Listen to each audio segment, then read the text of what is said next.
Akkam jirtu fayyaa keessanii namoota nan beekneef Dr. Kadir jedhama. Fayyaantuu birraa of eeggannoo fi kunuunsa dubartoota ulfaatiif godhamuu qabu irratti jalqaba namni tokko ulfaa'uuf maal akka barbaachisuu fi ulfi tokko akkamitti akka uumamu dubartiin takka erga ulfooftee booda kunuunsa godhamuu fi qabuu fi of eeggannoo yeroo ulfaa godhamuu qabu kan akka dubartiin ulfaa tokko akkamitti ciisuu akka qabdu yookaan walqunnamtii saalaa akkamitti godhuu akka qabdu irratti ibsa bareedaa isiniif qabadhee dhufee jira. Na hordofaa. Namoonni maatii fayyaantuu hin taane jiraatan immoo asumaan YouTube koo kana subscribe godhuudhaan viidiyoo kana like share godhuudhaan na jajjabeessuu dandeessu. Waa'ee fayyaa keessanii manuma keessan teessanii barachuu dandeessu. Na faana bu'aa.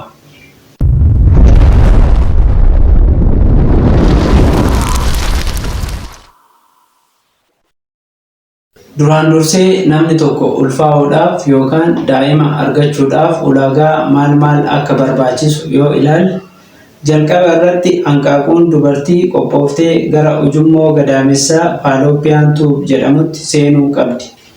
Itti aansee sanyiin dhiiraa qaama wal hormaata dubartii kanaa keessatti dhangala'uu qaba. Kana booda hanqaaquun dubartii fi sanyiin dhiiraa kun walitti makamuun adeemsa fertilization jedhamu uumuu qaban. Adeemsa kana keessatti yeroo walqunnamtii saalaa dhiirri sanyii kormaa fayyaa keessatti ispermi jedhamu kan lakkoofsi isaa hanga miliyoona 300 ta'u qaama wal hormaata dubartii keessatti dhangalaasa. Ispermi kanneen keessaa gariin asiidii qaama wal hormaata dubartiitiin madduun du'ee karaatti hafa. Isaan kaan dhangala'aa keessa lo'uudhaan gara hanqaaquutti imalu. Dhumarratti sanyiin kormaa kunniin hanqaaquu bira gayu. Sanyii kormaa hanqaaquu bira gayan keessaa isa dura hanqaaquu keessa seenetu adeemsa fertilization jedhamu gaggeessa. Erga sanyiin kormaa tokko seenee booda hanqaaquun isaan biroo dabalataan akka hin seenne boca ofii jijjiiruudhaan ittisti. Yoo akka tasaa sanyiin dhiiraa tokko ol seene ijoollee lakkuutu dhalata. Lakkuun bifa kanaan uumamu fayyaa keessatti fraternal twin jedhamu. Lakkuun akkasii akkuma obboleewwan kamii wal fakkaatus dhiisus danda'u. Lakkuun saalaanis ta'ee waan hundaan wal fakkaatu immoo identical twin jedhamu. Lakkuun akkasii kan uumamu erga fertilizationiin uumamee booda yookiin tun addaan cittee bakka lamatti guddattee. Waa'ee lakkuu gadi fageenyaan beekuu yoo barbaadan comment irratti naaf barreessaa. Erga fertilizationiin uumamee booda hanqaaquun gara wanta zygote jedhamutti jijjiiramti. Zygotiin ujummoo gadaamessaa keessaa gara gadaamessaatti dhufuun gadaamessa irratti maxxantee guddachuu eegalti. Haala kanaan daa'imni uumamuudhaan torbee 37 hanga 40 keessatti dhalata. Adeemsa ittiin ulfaa'an armaan olii keessaa yoo inni tokko rakkoo qabaate namni tokko daa'ima godhachuu hin danda'u jechuudha. Rakkinni kun immoo dhiirarraa yookiin immoo dubartiirraa ta'uu danda'a. Waa'ee maseenummaa gadi fageenyaan beekuu yoo barbaadan komentii irratti naaf barreessaa.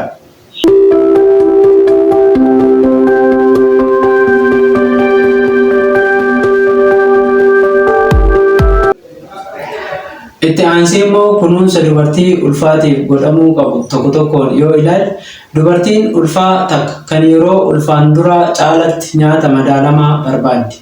Sababni isaas ulfi uumame kun fayya qabeessa ta'ee guddatuuf nyaata haati soorattu kana waan fayyadamuufi. Haaluma kanaan dubartiin ulfaa takka kan yeroo ulfaan dura soorattu irratti dabalataan hanga kaalorii 200 guyyaatti fayyadamuu dandeessi. Ulfaatinni dubartii ulfaa kun dabalaa deemuu qaba. Ulfaatinni dabalaa deemu kun fayya qabeessa kan jennu torbee 10tti kiiloo duwwaa tuqaa 6 yoo dabale, torbee 20tti kiiloo 4 yoo dabale, torbee 30tti kiiloo 8 tuqaa 5 yoo dabalee fi torbee 40tti kiiloo 12 tuqaa 5 yoo dabaleedha. Ulfaatinni haala kanaan dabaluu qabu kun ulfaatina daa'imaa qofa osoo hin taane ida'ama ulfaatina daa'imaa, wabbaatii, oota, gadaamessaa fi ulfaatina haadhaati. Ulfi dubartii takkaa torbee meeqa akka ta'e akkamitti beekuu akka dandeenyu yoo ilaalle maloota hedduutu jiru. Isaan keessaa tokko guyyaa xurii laguu dhumaa isa fayyaa keessatti last normal menstrual period jedhamu irraa lakkaa'uudhaan. Kana kan lakkoofnu guyyaa xurii laguu inni dhumaa itti dhuferraa tokko jennee jalqabuudhaan. Guyyaa kana yoo beekne guyyaa har'aarraa hir'isuun torbee meeqa keessa akka jirru beekuu dandeenya. Yookaan guyyaa kana sooftiweerii dhimma kanaaf uumame irratti galchuun ulfi torbee meeqa akka ta'e beekuu dandeenya. Malli guyyaa xurii laguu dhumaarraa lakkaa'amu kun mala filatamaadha. Malli inni lammaffaan sochii daa'imaa isa jalqabaa fayyadamuudha. Yoo guyyaa xurii laguu isa dhumaa hin yaadannu ta'e sochii daa'imaa isa jalqabaa fayyadamuun ulfi torbee meeqa akka ta'e tilmaamuun ni danda'ama. Sochiin daa'imaa inni jalqabaa dubartii asiin dura hin dahin irratti torbee 18 hanga 20tti uumama. Dubartii asiin dura deessee beektu irratti immoo sochiin daa'imaa inni jalqabaa torbee 16 hanga 18 keessatti uumama. Haaluma kanaan sochii daa'imaa isa jalqabaa irraa ulfi torbee meeqa keessa akka jiru tilmaamuun ni danda'ama jechuudha. Malli inni sadaffaan altiraasaawundii fayyadamuudha. Yeroo nuti altiraasaawundii itti ilaalamnu hanga torbee 24 keessatti yoo ta'e tilmaamni altiraasaawundiin kaayu kun filatamaadha. Akkuma jiini ulfaa dabalaa deemuun tilmaamni altiraasaawundiin kaayu dhugaarraa fagaataa adeema. Kanaafuu ulfi keenya torbee meeqa akka ta'e beekuuf altiraasaawundii yeroon ilaalamuu qabna jechuudha. Maloota sadan armaan olitti an isiniif ibseen alatti kan ogeessonni fayyaa fayyadamuun ulfi tokko torbee meeqa akka ta'e ittiin tilmaaman jiru. Kunuunsa dubartoota ulfaatiif godhaman isaan biroo immoo boqonnaa gahaa gochuu, yeroo dhibaman yeroodhaan yaalamuu, mana yaalatti hordoffii gochuu fi yaadaan bira dhaabbachuudha.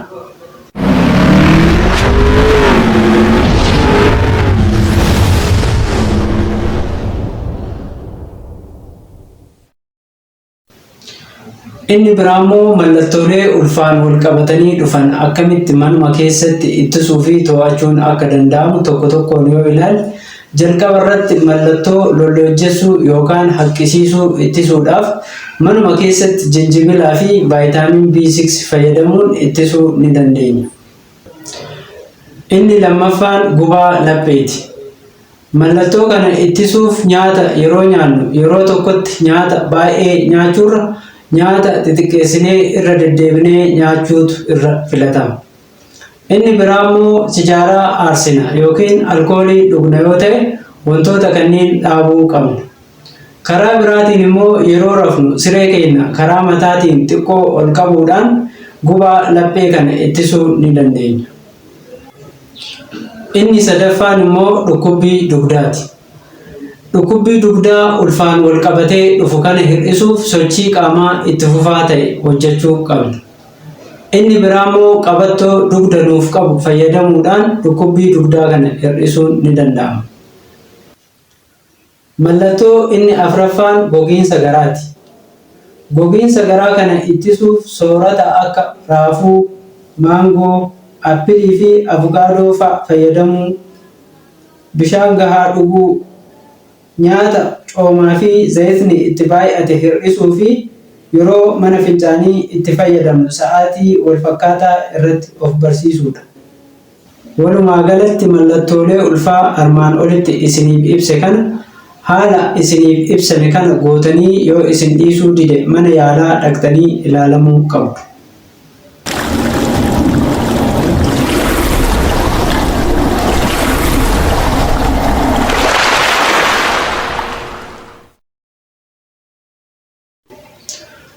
Of eeggannoo dubartiin ulfaa tokko godhuu qabdu yoo ilaalle immoo dubartiin ulfaa takka sijaaraa aarsuu fi alkoolii dhuguu hin qabdu, qorichoota suusii adda addaatiif fayyadaman fudhachuu hin qabdu, foon dheedhiis nyaachuu hin qabdu. Foon dheedhiin haadhas ta'ee daa'ima gadaamessa keessatti dhukkuba baakteeriyaa fi maxxantuu adda addaatiif saaxiluu danda'a. Haati tokko yoo ulfooftu qaamni haadha tanaa ulfa uumame kana akka qaama alagaatti ilaala. Kanaaf sirni ittisa dhibee inni immune system jedhamu ulfa uumame kana miidhuu danda'a.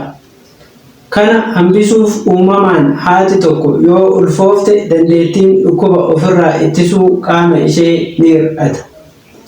Dandeettii dhukkuba ofirraa ittisuu hir'ate kan irratti foon dheedhii nyaanna yoo ta'e carraan nutis ta'ee ulfi dhukkubaan miidhamuu guddaa ta'a jechuudha.